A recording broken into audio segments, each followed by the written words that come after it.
पश्चिम Asia में संघर्ष से वैश्विक आपूर्ति श्रृंखला में आई रुकावट और विदेशी मुद्रा भंडार सुरक्षित रखने के लिए सोने, पेट्रोल, डीजल और खाने के तेल के इस्तेमाल में कटौती की पीएम नरेंद्र मोदी की अपील पर सवाल उठ रहे हैं।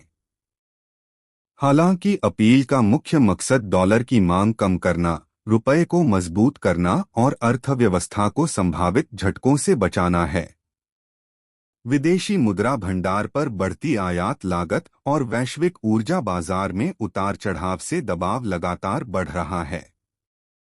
भारत तेल का शुद्ध आयातक है और तेल की 89% जरूरतें बाहरी स्रोतों से पूरी करता है और इसके लिए उसे अब ज्यादा कीमत चुकानी पड़ रही है। सुरक्षित विदेशी मुद्रा भंडार, डॉलर की कम मांग और मजबूत रुपया ही अर्थव्यवस्था को झटकों से बचाएगा। 6 अरब डॉलर का सोना हर माह खरीदता है। भारत सोने का उत्पादक नहीं है। पिछले वर्ष अकेले सोने पर करीब 72 अरब डॉलर खर्च किए गए, यानी हर माह 6 अरब डॉलर। उपभोक्ता आयात और एक आरक्षित संपत्ति के रूप में सोने की दोहरी भूमिका स्थिति को और जटिल बना देती है। आरबीआई तेजी से सोना जमा कर रहा है। एक साल में उसने लंदन से 168 टन सोना खरीदा है, जिससे मार्च तक उसके पास 880 टन सोना हो गया है। विदेशी मुद्रा के भंडार में सोने की हिस्सेदारी 16%। भारत के कुल विदेशी मुद्रा भंडार में सोने की 16% हिस्सेदारी है, जो पिछले वर्ष के 10% से अधिक है। हालांकि घरेलू सोने की खरीद का आर्थिक असर अलग होता है। आरबीआई के रिजर्व प्रबंधन कार्यों के विपरीत आयातित सोने की उपभोक्ता मांग अर्थव्यवस्था में डॉलर के प्रवाह को सीधे तौर पर बढ़ा देती है। इसलिए बड़े पैमाने पर सोने के आयात से चालू खाता घाटे पर दबाव बढ़ सकता है और डॉलर की मांग बढ़ सकती है। इससे समय के साथ रुपया कमजोर पड़ सकता है। जैसे जैसे डॉलर बाहर जाता है, रुपया कमजोर होता जाता है, सोना और भी महंगा हो जाता है। इससे दुष्चक्र पैदा हो जाता है, जिसमें भारतीय उपभोक्ता सोने के लिए अधिक रुपए चुकाता है, क्योंकि सोने की पिछली खरीद ने रुपए पर दबाव बढ़ा दिया होता है। आयात में बढ़ोतरी से बढ़ रहा दबाव।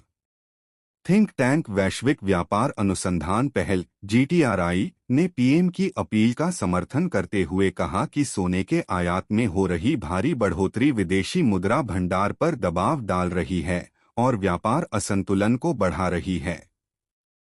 GTRI के अनुसार भारत के गोल्ड बार का आयात 2022 में 36.5 अरब डॉलर था, जो 2025 में बढ़कर 58.9 अरब डॉलर हो गया। थिंक टैंक ने सरकार से आग्रह किया है कि विदेशी मुद्रा भंडार सुरक्षित रखने के लिए भारत यूएई मुक्त व्यापार समझौते के तहत कीमती धातुओं पर दी जाने वाली रियायतों की समीक्षा करे। हाल में सोने के आयात में हुई बढ़ोतरी में इसकी बड़ी भूमिका रही है।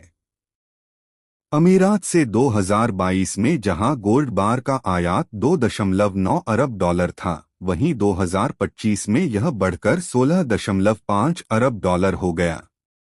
खाद्य तेल विकल्प सीमित थाली की बढ़ती जा रही लागत।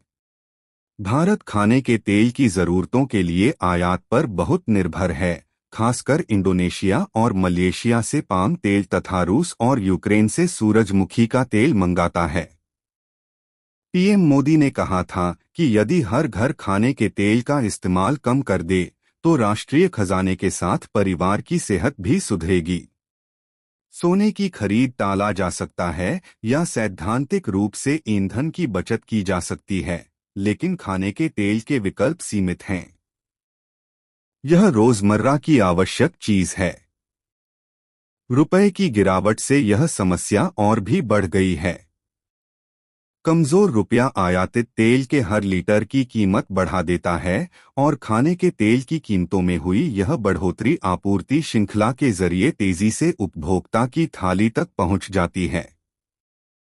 घरेलू स्तर पर उपलब्ध सरसों के तेल जैसे विकल्प मौजूद हैं, लेकिन इनका उत्पादन इतनी तेजी से नहीं बढ़ाया जा सकता कि ये आयात की जगह ले सकें। रासायनिक उर्वरक बढ़ रही कीमतें। खाने पीने की वस्तुओं पर असर। मेन आपूर्ति मार्गों में भारी रुकावट की वजह से आयात किए गए यूरिया की कीमत फरवरी में $508 से बढ़कर $935 प्रति टन हो गई है। इसी तरह डीएपी डाई अमोनियम फॉस्फेट की कीमत पिछले साल के $680 से बढ़कर $925 प्रति टन होने की उम्मीद है। अमोनिया की कीमतें भी $435 से बढ़कर $850-900 प्रति टन हो गई हैं, जो दोगुनी से भी अधिक हैं। यूरिया आयात का लगभग 75% हिस्सा खाड़ी सहयोग परिषद जीसीसी के देशों से आता है। खाद के घरेलू उत्पादन को भी झटका लगा है। खाड़ी से एलएनजी की आपूर्ति में रुकावटों के कारण मार्च में यूरिया का उत्पादन 25 लाख टन की सामान्य मासिक दर के मुकाबले घटकर 15 लाख टन रह गया। जून में स्टॉक की पर्याप्त भरपाई नहीं हुई तो खेती में इस्तेमाल चीजों की बढ़ी लागत का असर खाद्य वस्तुओं पर पड़ेगा। यूरिया आयात का 75% हिस्सा जीसीसी से आता है। घरेलू यूरिया प्लांट फीडस्टॉक के तौर पर एलएनजी पर निर्भर रहते हैं, जिसका 60% से अधिक हिस्सा कतर, यूएई व ओमान से होर्मुज जलसंधि के रास्ते आयात किया जाता है। इस मार्ग में बाधा ने उर्वरक आयात को प्रभावित किया। खरीफ मौसम के लिए 194 लाख टन यूरिया की जरूरत है, जबकि अप्रैल में स्टॉक केवल 55 लाख टन था। फोटो पेट्रोलियम बाहरी निर्भरता से संकट, तेल कंपनियों पर दबाव। 89% तेल का आयात करता है भारत अपनी जरूरत का। तेल की कीमतों में बढ़ोतरी का सीधा असर भी डॉलर के बाहर जाने में वृद्धि के रूप में सामने आता है। हालांकि पेट्रोल डीजल की खुदरा कीमतें स्थिर रखी गई है, पर इसकी भरपाई सरकारी तेल विपणन कंपनियों ने की है। इन कंपनियों को खुदरा कीमत और आयात कीमत के बीच के अंतर का सामना करना पड़ा है और अंतर्राष्ट्रीय तेल कीमतों में उछाल के कारण इन्हें भारी नुकसान उठाना पड़ा है। ऑयल मार्केटिंग कंपनियों ओएमसी को एविएशन टरबाइन फ्यूल पर भी नुकसान हो रहा है, जिससे उन पर दबाव और बढ़ गया है।